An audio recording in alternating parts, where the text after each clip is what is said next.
Childcare has been an issue for families for quite some time, and there is no alternative to childcare. If there's nowhere safe for your children to go, you don't go to work. Unfortunately, Kentucky has a very difficult problem when it comes to workforce. We have one of the lowest workforce participation rates in the nation. But I think Kentucky has a really interesting political landscape. I think some folks will look at Kentucky and say, oh, well, Kentucky's a purple state because we have a governor that is a Democrat.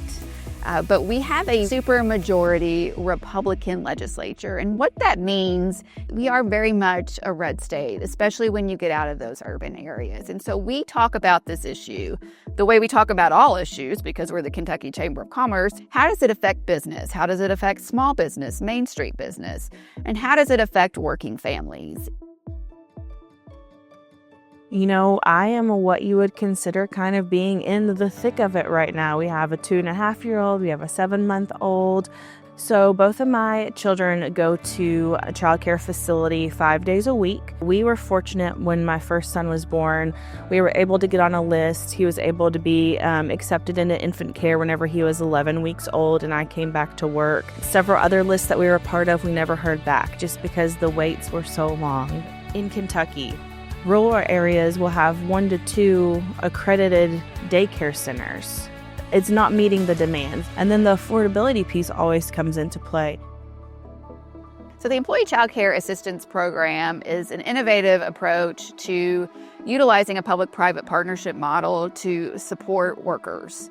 It's something we started up a few years ago through legislation, House Bill 499, which was championed by Representative Samara Heverin, that created this model where the state would create a fund to support and match an employer's benefit that they might provide to an employee for child care assistance. We poll Kentuckians on a somewhat regular basis to help us understand what they think about the different issues that we work on.